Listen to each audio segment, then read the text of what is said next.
And welcome to this live Facebook broadcast that is jointly being done by the PCS Union and by the People's Assembly. We're broadcasting live from PCS headquarters, and first of all, can I introduce the guests that I'm going to have a discussion with today. Firstly, we're delighted to have John Pilger with us, the legendary journalist and filmmaker who's recently just done a film, The Dirty War on the NHS, which we're going to discuss today. And I'm also joined by Dr. Kamal, who was in the junior doctors dispute, a leading advocate for that dispute and for the NHS, and is a campaigner against austerity for the People's Assembly. Now, when we decided to put on this broadcast, we knew that we were in the midst of a general election, probably the most important general election in over 40 years, and the future of the National Health Service is very much a centre stage issue in that election. And our discussion, which is time to discuss the dirty war on the NHS, we're seeking to talk about the NHS, the threats it's under, the threat of privatisation, and given today Donald Trump has descended on the UK, the concerns we have about the future of our National Health Service. So we're hoping that people will submit questions to us as we're broadcasting. We'll try and take as many questions as we can during the broadcast, which we anticipate will run for about 3/4 of an hour to 50 minutes. Now, just before we start the discussion, today for me personally is a very important day. 3 years ago to the day, I had a heart transplant. It was my 4th life-saving operation. I'm only here today because of the National Health Service, the amazing doctors and nurses, but not just the doctors and nurses, but the full team of radiologists, the porters, the receptionists, the cleaners, all of those people who kept me alive. I have a personal debt of gratitude to the National Health Service, and I am just one of many people in this country whose lives are saved or our lives are enriched by what I believe to be the greatest institution of the British Labour movement, the creation of our NHS. So I and my union feel passionately about the future of this NHS, and it is why we as a union are campaigning for a Jeremy Corbyn-led government in this general election, and we want to see the end of the Conservative Party. That's the background why we're participating in this discussion. But that's enough from me. I think it's time now that really we talk to the real experts. John, who's done a film, as I said, on the NHS, and Mona, who actually works on the front line in the NHS itself. So don't forget, submit questions as we go, and we'll take as many as we can. John, if I could just start with yourself. As I mentioned, you've just issued a film, The Dirty War on the NHS. Mm-hmm. Would you like to tell our listeners a bit about the film, why you made it and what it's about? Well, I've reported on the NHS for quite a long time. I seem to have made something similar to this film quite a long time ago, so it's not a new struggle. The NHS has always had foes in government that want to change it. But what this film, I think, demonstrates is that there has been a campaign to dismantle the NHS, which really began in the 1970s. People think it was the 1980s, but in the 1970s, when Margaret Thatcher was preparing for power, some of her more extreme right-wing allies, such as Nicholas Ridley, proposed that all nationalised industries and all public services, including the NHS, should be returned to private ownership, as he put it, by stealth. And that's really what has happened over the last 40-odd years. It's been a steady, surreptitious campaign to unpick the very basic principles of that Bevan had laid out for the NHS, and that is a place, as I think the first leaflet that was delivered through doors announcing the NHS beginning on the 6th of July 1948, it said, "This is for every man, woman and child, rich and poor. There will be no charge. It is your right. It is not an insurance. It is not a charity." It was the most beautifully, simply worded document that everybody got in those days, compared with the kind of obfuscation rather malicious obfuscation that we get now from successive particular Tory health secretaries, that has been undermined over a long period of time. The film traces the history from the Thatcher era, but through the New Labour era. The New Labour era was a period when the health service came under its most radical changes, because in came then private finance initiatives, PFI, which effectively handed hospitals to those private companies that built them, and indebted hospitals, something like 130 hospitals throughout the country, indebted them to paying off this unpayable interest, so that today many of these hospitals are still indebted to the tune of something like 55 billion. That's almost a so-called hidden feature of privatization. It's meant that hospitals and hospital trusts have been unable to, or rather been forced to cut their clinical services. But really it's speeded up this history. We can bring it up to the last 10 years.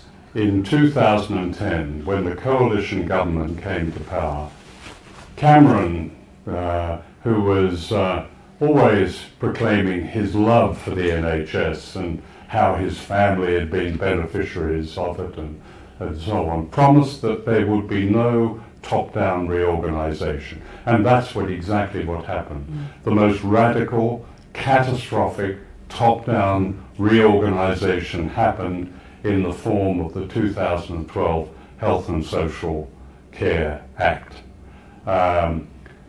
What's interesting about this, propaganda has played such a big role here. That is censorship by omission, almost, that I don't think many people really understood how serious and what an attack on the NHS that act was.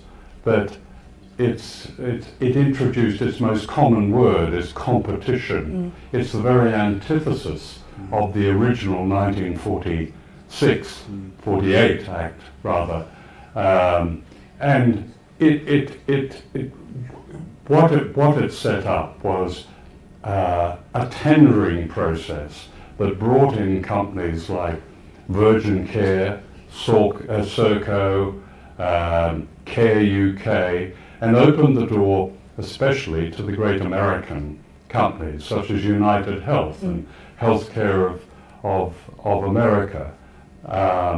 It said that, for instance, it would take GPs practices that, say, had, and there's one I'm thinking of, that would have an outstanding rating with the Care Quality Commission, and strip their funding back by a third, and then set in motion a tendering process that handed the GP's practice to, say, Virgin Care. They were given more money than the outstanding doctors and offered less. There was no rhyme or reason to it. It was entirely ideological. That's happened all over the country. Okay. And it's not something that I think many of us, I certainly did until I started to make this film, understood. So we've got to the stage now where the NHS has been clearly deliberately diminished, deliberately brought down in order to turn it into, to fragment it and turn it into, if not a wholly privatised system, then a partly privatised system. Okay. I mean, that's really not just fascinating, but really worrying, and I'm sure we'll get some questions in a moment. Mona, if I could turn to you, Mona, sorry. You actually work on the front line in the NHS, and I know you do such a lot of campaigning for the People's Assembly against austerity. What's your experience of working in the NHS in the era of austerity on the front line? So I began training as a junior doctor in mental health in 2011. And in that year, there was a study that was published by the Commonwealth Fund that said the NHS was it ranked the highest when it came to cost and to efficiency and to patient satisfaction. And 9 years later, because of the attacks that John's just spoken about, attacks from the point of view of underfunding, introduction of the inefficiency of privatisation, and also attacks on the workforce as well, the NHS is now in the worst crisis of its history, really. And I work in mental health, and despite what this government tells you, they've used mental health as a very easy target for cuts. We've lost a third of our NHS mental health beds in the 9 years, and this has catastrophic consequences for patients in the community who need support and need to be urgently admitted. So, as I say, I work in mental health, and it's, the failure to provide patients with mental illnesses with the support and the treatment that they need in time can destroy lives. And it's agonising for mental health staff who have to see patients deteriorate because they're unable to provide the type of support they need in time because they don't have the resources or they don't have the time. Or when we have to witness really tragic consequences like suicide or violence, which is, so I work in forensic mental health, so I work with people whose illness has caused them to behave in extremely violent ways or to offend. And what I see time and again is that in the lead up to the patient committing this violent offence, there were lots of opportunities that were missed. There were lots of opportunities where the community mental health team could have intervened in time and got them into hospital, got them assessed and treated. And you have to stop and wonder if the community mental health teams hadn't been cut in the way that they had, if they had enough doctors and nurses to be able to assess and treat this patient in time, if we hadn't have lost all those beds and we were able to get the patient off the street and into a safe, secure bed. Could these tragedies have been prevented? And what's really upsetting as well when you think about it is that in 2019, in one of the world's richest economies, we should not be in the position that we're in. I shouldn't be in a situation where I have to tell parents that their child is going to have to be ferried hundreds of miles away from home in order to get the treatment that they need because the local child and adolescent mental health beds have been closed down. I shouldn't have to keep a patient waiting in a police station because we're struggling to find a mental health bed for them. And I think that's the crucial thing, really, when people at home see these images of, trolleys lined up in hospital corridors, or they hear figures like,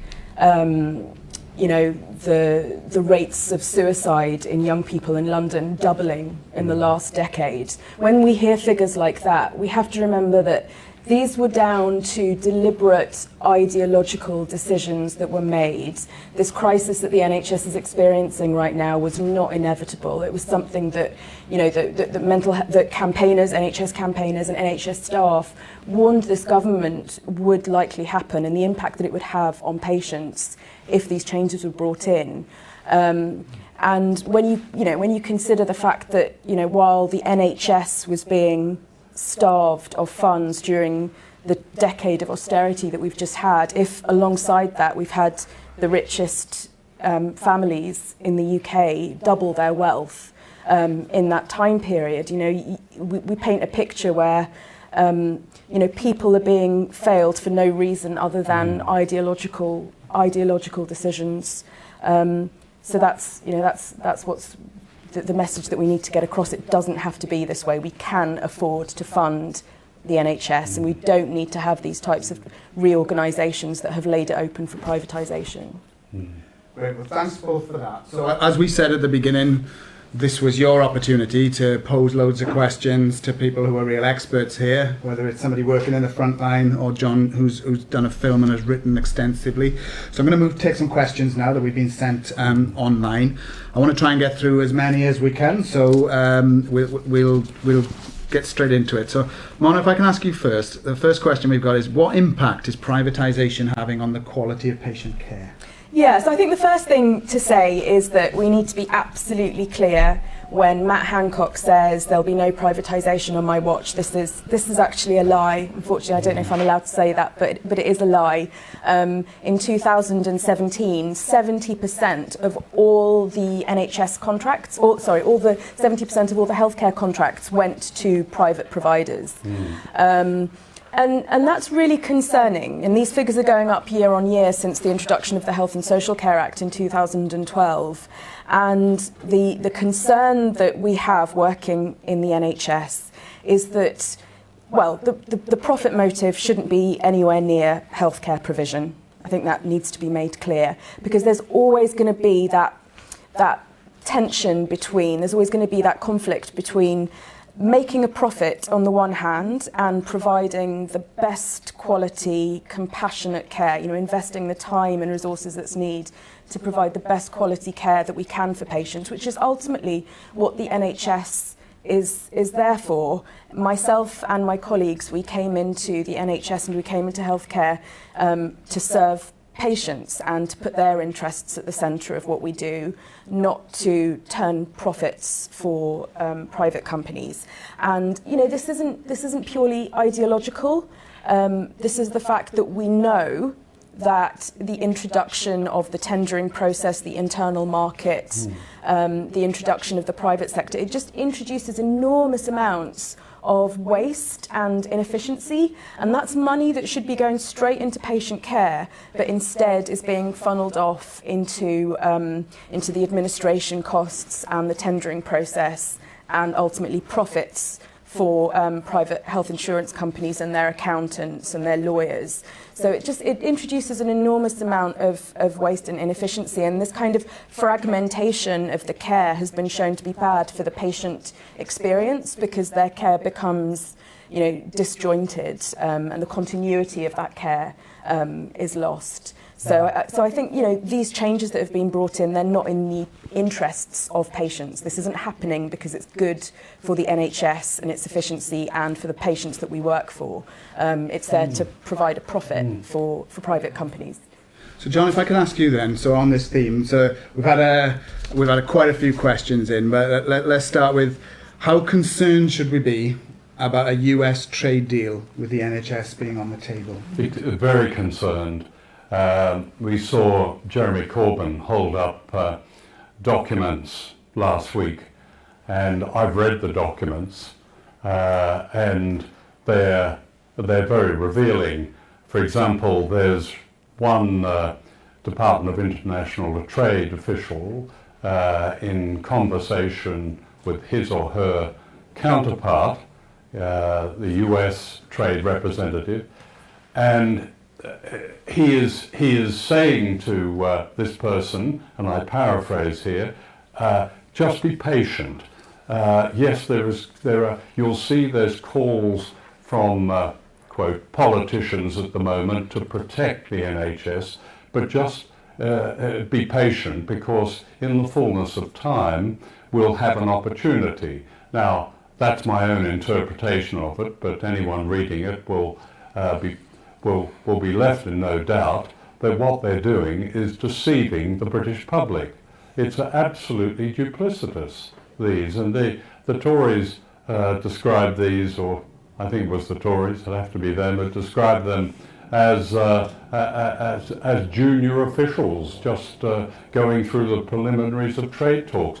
They're not. They're people with decision-making powers who are reassuring Trump's people that don't worry about what the politicians are saying in this election campaign, i.e. Johnson and all the others. Give it time and it'll be okay. And of course, that's the pattern of what has happened to the health service. The promises, the declarations of undying love from the likes of Cameron and others have all been followed with duplicity.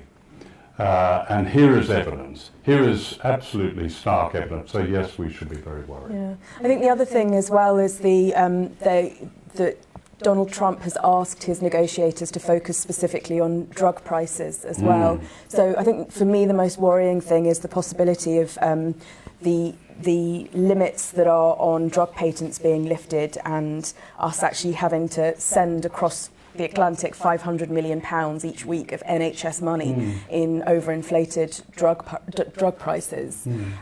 So, I mean, they've made it very clear that the NHS is very much on the table. That's what Donald Trump himself has told us. Okay. So we're 20 minutes in, we've got a half an hour, so keep sending us your questions. And can I ask anyone who's watching, can you keep liking and sharing this Facebook live event? We want as many people as possible to hear from our experts here. So following up, Manchester People's Assembly has sent in a question. Does anybody want to tell us what Boris Johnson says the NHS is not for sale? How much has been sold off already? That's a question from Manchester People's Assembly. Does anybody want to give us a... Well, I think there's a figure that one of the few good health reporters, Dennis Campbell in the Guardian, produced recently, 15, in direct terms, £15 billion. Now, it's interesting because figures, actually official figures in the health service, are not to be believed, and that's really coming out of their own mouths. I would never use, in a piece of accurate journalism, anything out of the Department of Health. One has to be accurate, or try to be. And these 15 billion is the figure now put on those companies that now have a piece of the health service directly. That doesn't include the indirect privatization, of course. But only last year the figure was 9 billion. So now the real figure is 15. What is the real figure? It has been happening for such a long time. The invasion of the NHS has been going on for such a long time. It's almost as if we are unaware of what we're losing. Okay. So obviously I represent a union members across the public sector, and we're focusing today on the NHS, but we have so many stories about the huge cuts affecting other frontline services, social security to name but one. But the questions are still coming in. So if I can ask you, Mona, Sharon has said that her experience of the NHS is not good. Long waiting lists, patients waiting in corridors. Is it really still fit for purpose, is Sharon's question. That's a very good question. I think what that question speaks to is the way in which the NHS is being set up to fail at the moment. The NHS is still managing to do extraordinary things despite the fact that it is being deliberately sabotaged. So I think the important thing to remember when, especially during election time when we hear about all this record funding from the Tories, the reality is that the NHS has had the longest sustained reduction in healthcare spending as a percentage of GDP since its inception in 1948, and we spend way less than countries like France and Germany. And what we know is, there's been study after study, the one I mentioned in 2011 from the Commonwealth Fund, and there was another in 2014, which shows that this type of healthcare provision that's publicly owned, publicly funded and publicly provided is still the most efficient way of providing healthcare. So, yeah, it's awful to hear the experiences that people have with mental illness and with the NHS at the moment, because it is really dreadful. And the waiting lists that she talks about, certainly waiting lists for A&E, for example, the waiting times for A&E are now at their record highs. The other record high is cancer diagnostics and treatment as well, is at its record highs. So I can certainly believe what Sharon is saying, and what we need to be doing though is holding to account the politicians that made decisions to sabotage the service in this way and impact the lives of patients in this way, rather than blaming the service in and of itself, because actually it's a very efficient way of providing healthcare. And you're talking about cuts and for the experience of working conditions and workers. And again, what we've seen at the moment is, a huge gap in staffing in the NHS at the moment. We're missing 40,000 nurses from our wards, 10,000 doctors from our wards, and record levels of GP surgery closures as well. So this is the lived experience. This is the outcome of these missing staff members who've been driven out of the service because of the really difficult working conditions and the hostile environment at work. Well, thanks for that. And before we end, we're going to take some questions about what we want to do about all of this and what the answers to these problems are. But John, linked to this theme, we've been sent a question in that say parts of the NHS have already been privatised. The district nurses where my elderly mother lives are run by Virgin Care. She could only book appointments by calling a premium rate number. Surely that's no longer a service that is free at the point of need. Exactly right. Yeah. It is, and that. But we should have. We only had to look at social care. What happened there? Social care, which was really an extension of the NHS. People at home being cared for, elderly people, vulnerable people, people with dementia, people with mental health problems, generally social care and care homes. In 1992, something like 90% of social care was provided by the state. Simply, you had regulation. If things went wrong, and of course they would go wrong occasionally, you had a way of doing something about this. Today, it's been reversed. It's less than 10% now. It's provided is a if you like a people's own service. That's no more. 90% of it is privatised. That's the future of the health service. And look at it. Social care is absolutely racked with scandal. Particularly the treatment of mentally ill people. You mentioned a third are being cut back. The biggest provider now is the Priory Group. The Priory Group is absolutely scandal-ridden. And the American owner of the Priory Group gave the game away recently when he said that, look, with every bed cut back, we're a winner. He used the word winner. That's exactly how it works.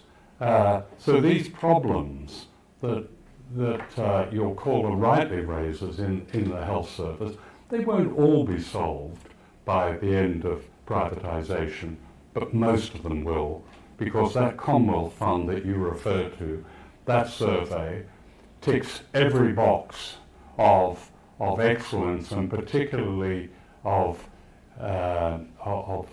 access and of administration costs down to, as they used to be, 5%. They're probably rising now. They may even be bumping up to 20%. We don't know exactly. But without the nurses that you mentioned, without the doctors that you mentioned, the health service is bereft at the moment. It needs to be restored to the great, simple, brilliantly designed, and dare I say, utterly principled structure that it was.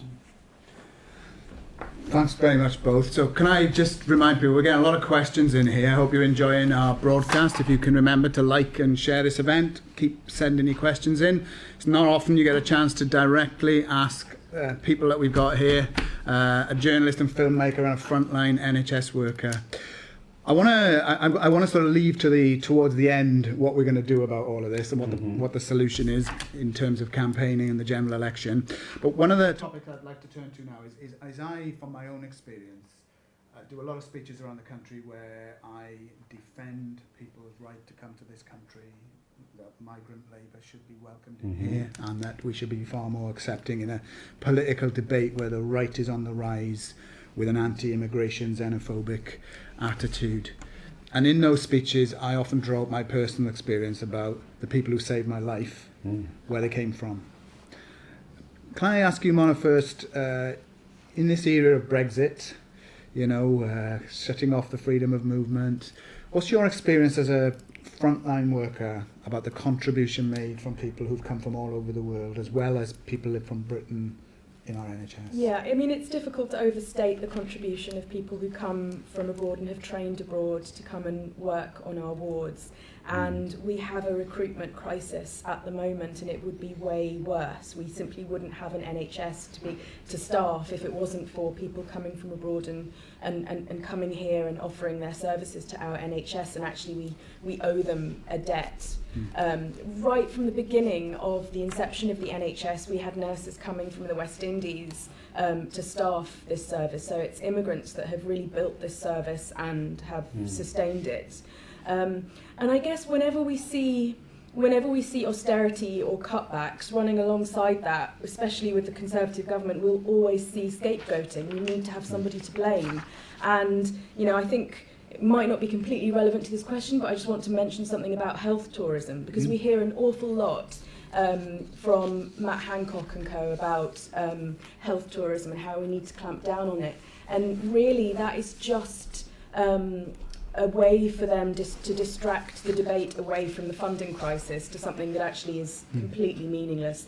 The figure, the annual NHS spend, the figure that goes towards this health tourism is 0.3% of what the NHS spends in total each year. So it's actually, it's really just a way it's just a tool to distract us, essentially.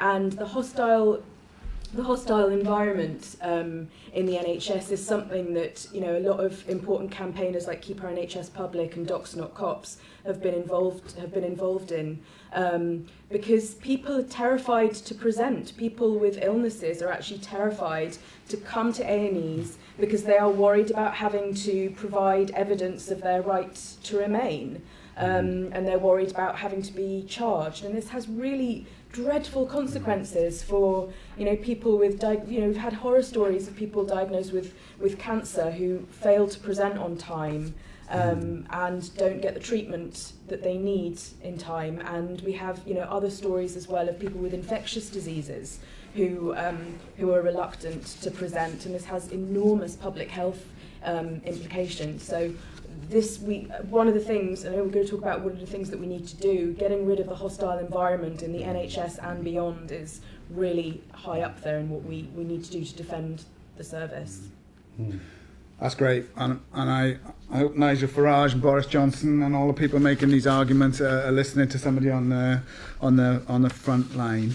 Can I ask you, John? Again, there's a lot of other questions that have come in, and a lot of them are about the effect of privatisation.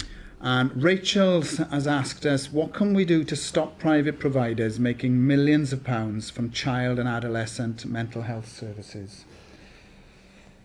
Very simply, get rid of the Tories, actually. I mean, it does come down to that. It's the answer to most things, really.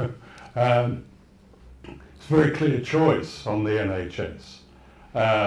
When you have people of the calibre, and I use calibre in the most ironic term I can, like Hancock, who preceded by people of the calibre of Hunt, who these are ideological, crude privateers. They've written books about it. In their heartbeats, for many of them, and I've been in conversation with those who support them, their lobbyists and others, there is almost a contempt for the National Health Service. They don't like it because it works. At its best, it works brilliantly, but it works. And how can it work? It's not run by our friends. And to put it crudely, that's it in a nutshell. That's what I would think the NHS alone, getting rid of austerity, of course, is the overarching issue in this election. It should be much more than Brexit, in my opinion. But saving the NHS, number one, and then seeing money come in, and we need more money than Labour is promising, actually. They're promising to bring it up to an annual increase of 3 point something, from the outrageous average of 1% a year that it dropped down to from 4%, which makes mockery of all the billions of figures they talk about. And it's only a political choice. All things are worked out by politics. They have to be. It's a very clear political decision to save the NHS. Okay, so Mona, if I can, on this theme, let's get into the politics now. So we've been inundated with questions that have a theme running through. I'll just deal with a few. So Deborah says, what can we do now to organise a powerful protest to stop the attacks on our NHS? Okay. Simon says, Boris Johnson's 50,000 nurses pledge has proved to be a total lie. How can we trust the Tories to look after the NHS?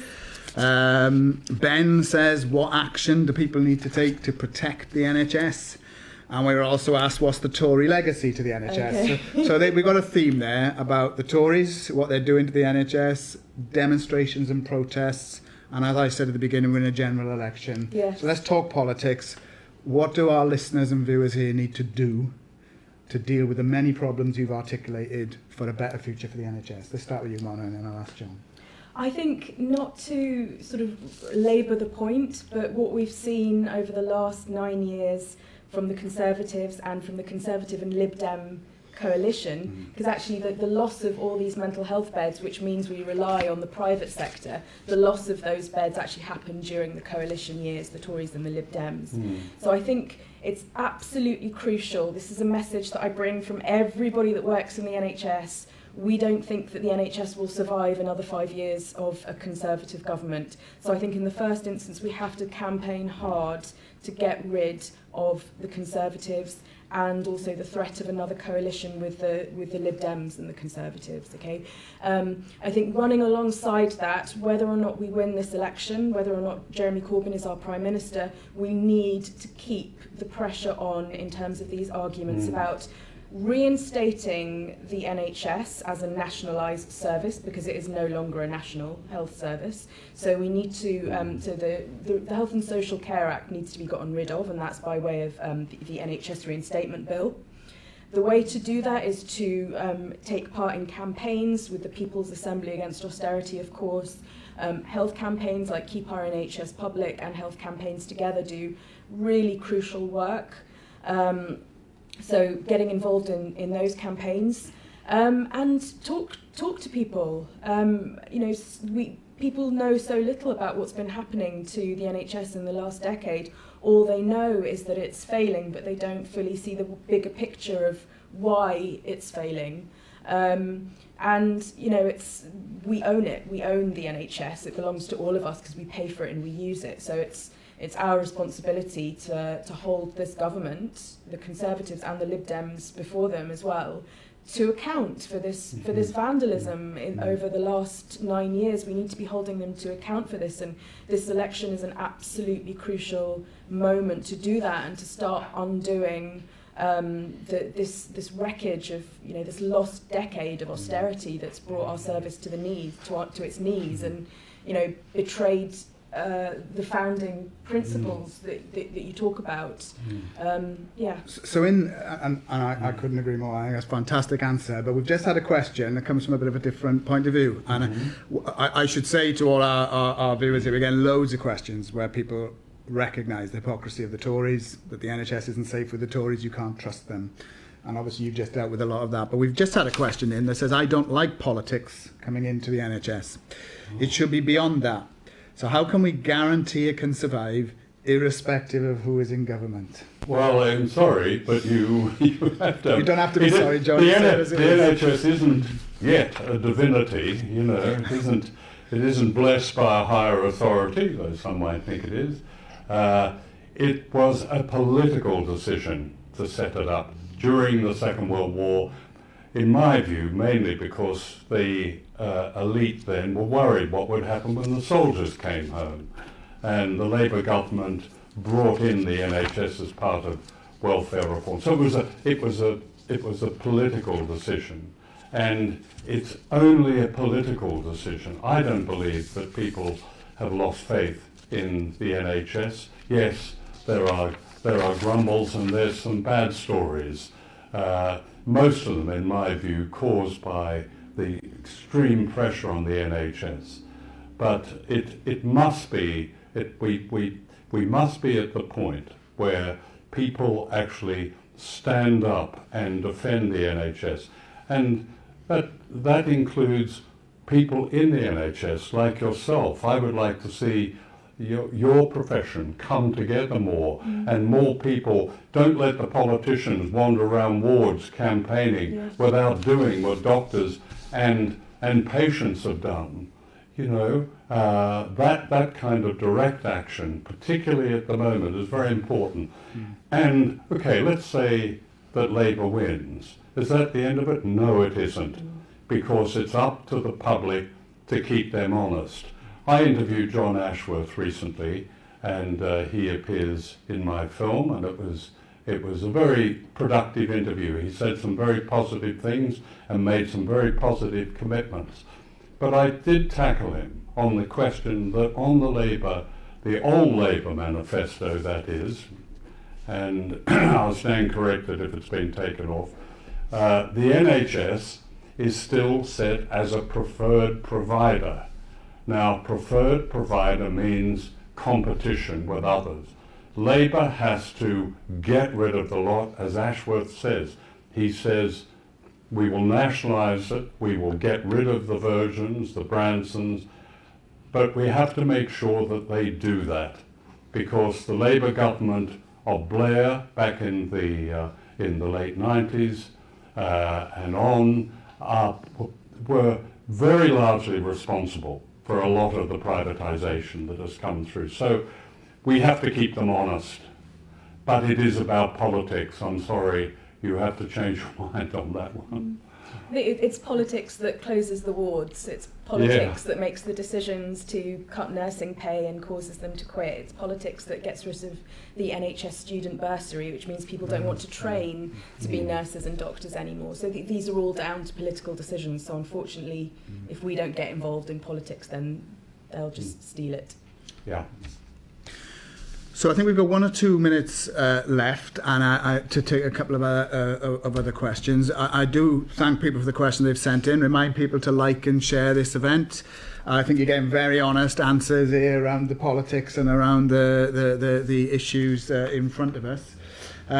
So the next question that I've got actually is just related to your film, John. So we've been asked, if I can't get to the cinema to see the film, will it ever be on TV? Yes, it will be. Unfortunately, not before the election. The Ofcom rules, I am told, prevent that. It will be on ITV on the Tuesday the 17th of this month. And it will be at from about 10:30 at night, and I'm assured it'll run with only 2 commercial breaks. So that's where you can watch it on TV. Before the election, it will be on in cinemas, the good cinemas. There are some that take films other than Captain Marvel, and the Curzons and other independent cinemas have it before then. So there you've heard it, 17th of this month. 17th of December, 17th ITV, December. 10:30. But we're hoping you won't just wait till the 17th, so anyone who can get to see it, obviously we're hoping people will not just go and see it, but do it in time for the general election, and tell your friends and your families and people wherever you live what this film means, about what it says about the NHS, and why. What we've all said quite clearly is the common theme running here is a Boris Johnson majority government doing a deal with Donald Trump threatens the very values and principles that we care so much about. So we've got a very short time left, and just before I draw to a close, if I could start with you, Mona, I wonder if there's any sort of thing you'd like to say, just in terms of summing up, that encapsulates what it is we're trying to do here, and any direct appeal you've got to anybody about what you'd like them to do.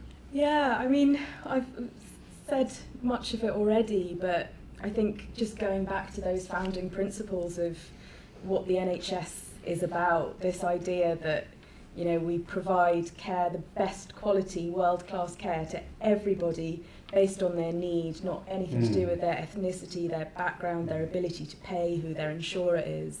And that's one of the most enlightened and civilizing things about this country, and it's something that we have to fight hard to defend. And it's a beautiful example of how social cohesion and cooperativeness can work so effectively. You know, this idea that we can all come together and look after each other is not only a wonderful thing, it's also the most efficient way of providing healthcare. So really it's about that, and please keep that in mind when you are casting your vote next week. Most important election, certainly of my lifetime. Thanks, Mark. John, any brief Yeah, words? the NHS is about democracy. Lose the NHS and we lose democracy, and I mean that seriously. It is a beacon of those premises of a civilized life that have been made into. It's the last bastion of real public service. It was the first of its kind in the world. It means democracy. Lose that. The slide already is away from democracy into corporatism and into a society that is being directed to base their lives on greed and so on. We know that. But the NHS is at the absolute front line there. Go to the United States, as I did, and filmed there, and ask people there. I interviewed one woman, ordinary woman, who was $1.5 million in debt because of medical bills. Or they can't afford their prescriptions for basic diabetes. They can't afford their insulin because it costs them hundreds. They can't go and see a specialist because it costs $1,000. The idea of their health insurance is a joke. For something like 87 million Americans can't afford health insurance, or if they have it, they have these extras added onto it called deductibles that prevent them from using it. There is the contrast. That is the flavour that they want our health service to have. See it off. And if I could just say, just as we finish, first of all, I hope people have enjoyed this broadcast, and it's been a real pleasure to have you, Mona, and John in. Real frontline expertise and somebody who's written and campaigned about the NHS over many years. I mean, as I said at the outset, I saw for 6 months as an inpatient the NHS in the raw. And, you know, what will never leave me is not just the people came from all over Britain and all over the world, the dedication of the staff. And I always include the cleaners who stop the infections on the wards, you know, the physios who get you on your feet 24 hours after you wake up, the dedication, the extra hours, the stress, the people who were fighting, as you were on at the time, having to take industrial action to demand better treatment, who care. And I think we've done this because we want to get this instilled out there in this election, and we want people realising the future of our greatest institution is what's at stake. We've got Donald Trump here, Boris Johnson and Dominic Cummings, and we've got an election where we have a real chance. And I want to really finish with just two little quotes from Nhs Bevan. And as we're talking about a general election, Nhs Bevan in 1945 said about voting Labour at the general election, "We have been the dreamers, we have been the sufferers, now we are the builders." And he said that the NHS, later on this was, will last while there are folk left with the faith to fight for it. And I hope that what people have got from this is a brilliant creation of our labour movement. It is one of our greatest creations. It is under threat from privateers, from under-resourcing, from Donald Trump and Boris Johnson. And we hope that in this election, and I certainly can say from a PCS perspective, that we want this election to have a Jeremy Corbyn-led Labour government that can not only save the NHS, but can give hope in this country. But to finish on a theme that came out here, the general election is in 9 days' time. Whatever the outcome of that election, we have to fight and campaign like we have never done before. We hope that's with a supportive government from the NHS. But if we do wake up on Friday the 13th to see Boris Johnson and Dominic Cummings walking into Downing Street, we know then that we will have to fight and we will have to protest, and we will have to support the workers and the campaigners. So I hope you've learned something today. I'd encourage anyone who gets the chance to go to see the film or to watch it on ITV on the 17th of December. I want to thank you, Mona, for all that you do and all the campaigning that you have done. And let's fight for a future for the NHS. Let's get Jeremy Corbyn into government on the 12th of December, and let's campaign like never before. Thanks for your questions, and thanks very much for your support.